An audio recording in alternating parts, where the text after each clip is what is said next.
Hello అండి, నమస్తే. నేను మీ స్వాతిని. Welcome back to food is life. ఈరోజు నేను ఒక కొత్త రకమైన స్నాక్ ఐటెంతో అయితే మీ ముందుకు వచ్చాను. సో ఇది మీకు పిల్లలకి చాలా ఈజీగా ప్రిపేర్ చేసి పెట్టచ్చు, టేస్టీగా ఉంటుంది అండ్ అలాగే 10 to 15 days స్టోర్ కూడా ఉంటుంది. సో ఇంకెందుకు ఆలస్యం, మనమైతే ఈ ఈజీ స్నాక్ ఐటెంని ఇంట్లోనే పిల్లలకి ఎలా ప్రిపేర్ చేయాలో చూసేద్దామా. ఫస్ట్ అయితే ఒక కడాయిని తీసుకుని అందులోకి ఒక పావు కప్పు వరకు పల్లీలను వేసుకోవాలి. పల్లీలను వేసుకుని చుక్క నూనె కూడా వాడకుండా మనం రోస్ట్ అయితే చేసుకోవాలి. ఇలాగా కలర్ చేంజ్ అయ్యేంత వరకు ఖచ్చితంగా వేయించుకోవాలి. అది కూడా లో ఫ్లేమ్లో పెట్టుకుని వేయించుకుంటే మనకి మధ్యలో అనేది పచ్చిగా ఉండకుండా బాగా వేగుతుందన్నమాట. ఇక్కడైతే నేను కలర్ చూపిస్తున్నాను చూడండి. ఇలా వేగేంత వరకు వేయించుకుంటే మనకి టేస్ట్ బాగా వస్తుంది. సో ఇలా వేగిపోయిన తర్వాత దీన్ని మనం ఒక ప్లేట్లోకి పక్కకు తీసేసుకుని పెట్టుకోవాలన్నమాట. ఇప్పుడు అదే కడాయిలోకి మనం టేస్ట్కి సరిపడా చూసుకుని ఒక 4 నుంచి 5 ఎండుమిరపకాయలను అయితే వేసుకుంటున్నాను. సో మనం టేస్ట్ కోసం చిల్లీ ఫ్లేక్స్ కూడా మళ్ళీ యాడ్ చేసుకుంటాం కాబట్టి సో నేను చూసుకుని ఇక్కడ 5 అయితే వేసుకున్నాను. సో మీరు మీ టేస్ట్కి తగ్గట్టుగా కారం ఎక్కువ తిన్నట్లయితే కొంచెం ఎక్కువే వేసుకోండి, లేదు అంటే తక్కువ వేసుకోవచ్చు. సో ఇందులోకి 1 స్పూన్ జీలకర్ర కూడా వేసుకున్నాను. తర్వాత ఒక 2 రెమ్మల వరకు కరివేపాకుని శుభ్రంగా వాష్ చేసేసుకుని దాన్ని కూడా మనం కడాయిలోకి అయితే వేసుకోవాలి. ఇలా వేసుకుని 3 కూడా మంచిగా వేగేంత వరకు వేయించుకోవాలి. ఇది వేగుతుంటే చాలా కమ్మటి టేస్ట్ అరోమా అయితే వస్తుంది. సో అలా వేగేంత వరకు వేయించుకుని దీన్ని కూడా మనం ఒక ప్లేట్లోకి పక్కకు తీసి పెట్టేసుకోవాలి. ఇప్పుడు ఇవన్నీ కూడా చల్లారిపోయిన తర్వాత మనం మిక్సీ జార్లోకి అయితే తీసుకుంటాము. పల్లీలు మనకి కుదిరితే తొక్క తీసేసుకుని వేసుకోండి, లేదు అంటే తొక్కతో కూడా వేసేసుకోవచ్చు. సో ఇప్పుడు ఈ మిశ్రమాన్నిటిని కూడా మంచిగా కొంచెం బరకగా పట్టుకోవాలి మిక్సీ అనేది.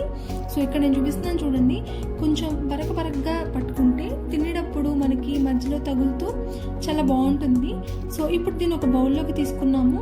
అలాగే ఇందులోకి 1/2 కప్పు వరకు బియ్యం పిండి, అలాగే పావు కప్పు వరకు బొంబాయి రవ్వ, పావు కప్పు వరకు మైదా అండ్ అలాగే ఇందులో టేస్ట్కి సరిపడా సాల్ట్ కూడా వేసుకోవాలి. ఆ తర్వాత నేను ఇక్కడ ఒక 2 స్పూన్ల వరకు కాచిన నూనెని వేసుకుంటున్నాను. సో ఇలా వేసుకోవడం వల్ల మనకి గుల్లతనం అని వస్తుంది. సో అండ్ అలాగే క్రిస్పీగా కూడా మనకి స్నాక్స్ రెడీ అయిపోతాయి. సో ఇందులోకి ఒక 1/2 స్పూన్ వరకు నేను చిల్లీ ఫ్లేక్స్ కూడా వేసుకున్నాను. ఇలా వేసుకుని అంతా కూడా మంచిగా మిక్స్ అయ్యేటట్టు ఫస్ట్ అయితే మిక్స్ చేసేసుకోవాలి. మనం స్నాక్స్ అనేవి చాలా గుల్లగా అండ్ అలాగే క్రంచీగా రావడానికి ఆయిల్ అయితే వేసుకున్నాము, దాన్ని మాత్రం అస్సలు స్కిప్ చేయొద్దు. సో ఇందులో కొద్దిగా వాటర్ని పోసుకుంటూ చపాతీ ముద్దలాగా అయితే కలిపి పెట్టుకోవాలి. ఇక్కడ నేను చూపిస్తున్నాను చూడండి, ఇలా ఈ కన్సిస్టెన్సీలో అయితే మనం కలిపి పెట్టుకున్నామంటే మనకి పిండి బాగా వేయించుకోవడానికి బాగుంటుంది. సో ఇప్పుడు దాన్ని పక్కన పెట్టేసుకుని ఒక ప్లాస్టిక్ కవర్ కానీ, లేదంటే నేను ఇక్కడ విస్తరాకు మీద చేశాను, మీరు plastic plate or steel plate ఏదైనా కానీ కొంచెం అలాంటివి పెట్టేసుకుని మనం ప్రిపేర్ చేసుకున్న మిశ్రమాన్ని దాని మీద పెట్టేసుకుని మనం చపాతీ కర్రతో ఈవెన్గా కూడా ఒత్తుకోవాలి. మనకి కొంచెం పిండి అటు ఇటు అవుతూ ఉంటుంది, మనం దాన్ని చేత్తో ఇలా అడ్జస్ట్ చేసుకుంటూ పల్చగా మనం ఒత్తుకోవాలన్నమాట. నేను ఇక్కడ కొంచెం మందంగానే ఒత్తుకున్నాను, మీరు ఇంకా పల్చగా కావాలి అంటే ఇంకా పల్చగా కూడా ఒత్తుకోవచ్చు అనమాట. సో ఇక్కడ నేను చూపిస్తున్నాను చూడండి ఎలా కట్ చేసుకోవాలి ప్రాసెస్ అంతా అనేది. సో ఈ విధంగా మీరు కూడా ఇలానే కట్ చేసుకుని, ఇదే షేప్ అని కాదు, మీరు రౌండ్ షేప్లో కూడా ప్రిపేర్ చేసుకోవచ్చు. నేనైతే ఇక్కడ ట్రయాంగిల్ షేప్ అయితే కట్ చేశాను. సో మీకు ఏది నచ్చితే అది ఆ విధంగా షేప్ అయితే కట్ చేసుకుని దాన్ని ఫ్రై చేసుకోవడమే. సో నేను ఇక్కడ ట్రయాంగిల్ షేప్ అయితే కట్ చేశాను. సో ఇక్కడ నేను చూపిస్తున్నాను చూడండి ఎంత మందంగా అయితే నేను ఒత్తుకున్నాను అనేది. సో మీరు ఇంత మందంగా కూడా అవసరం లేదు, మీరు ఇంకా పలుచగా ఒత్తుకున్నా కానీ అవి బాగానే వస్తాయి. మనకి చుట్టూ కూడా ఇలా మిగిలిపోయిన పిండిని పక్కకు తీసేసుకుని మళ్ళీ ఇంకొకసారి వేసుకుని ఇలానే కట్ చేసుకోవచ్చు. సో మనం ఇలా కట్ చేసుకున్న వాటిని ఇలా డివైడ్ చేసేసుకుని దానిలోంచి పక్కన పెట్టుకుని ఒక 10 నుంచి 15 నిమిషాల పాటు గాలికి ఆరనివ్వాలి. అలా ఆరనిస్తేనే మనకి బియ్యపిండితో చేసే స్నాక్స్ అనేవి క్రిస్పీగా వస్తాయి. మనకి 10 నుంచి 15 నిమిషాలు ఆరబెట్టుకున్న తర్వాత బాగా కాగుతున్న ఆయిల్లో అయితే వీటన్నిటిని కూడా వేసుకోవాలి.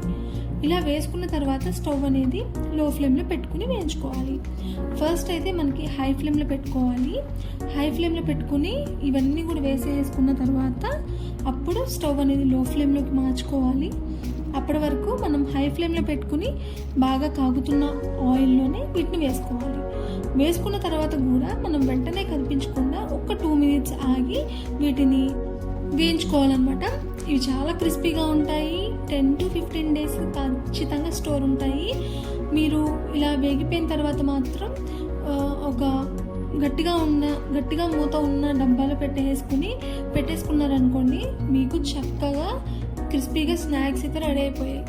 సో ఇలా వేగిపోయిన తర్వాత కాస్త కలర్ చేంజ్ అయిన తర్వాత ఇలా పక్కకు తీసేసుకుని మనం మిగిలిన పీసెస్ని కూడా ఆయిల్లో వేసుకుని వేయించేసుకోవడమే.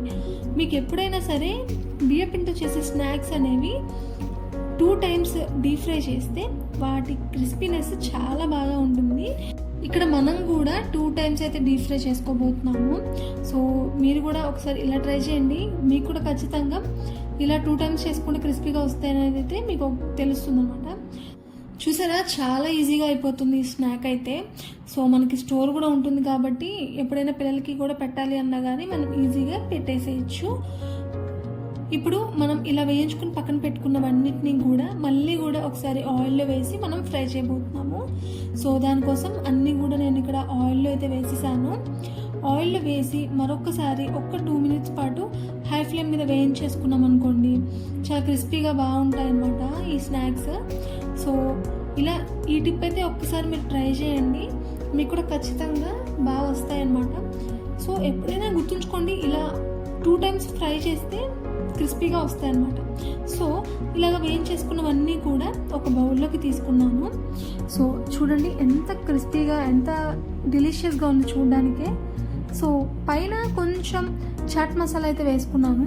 ఆ తర్వాత కొంచెం ఉప్పు, కొంచెం కారం కూడా వేసేసుకుని ఒకసారి అంతా కూడా బాగా కలిసేటట్టు కలుపుకొని ఒక మూత గట్టిగా ఉన్న డబ్బాలో పెట్టేసుకుని స్టోర్ ఉంచుకుంటే మనకి 10 to 15 days స్టోర్ అయితే ఉంటాయి. ఈ వీడియో మీకు నచ్చినట్లయితే మీ ఫ్రెండ్స్ అండ్ ఫ్యామిలీ మెంబర్స్ కూడా షేర్ చేయండి. అలాగే నా ఛానల్కి సబ్స్క్రైబ్ చేసుకోండి. థ్యాంక్స్.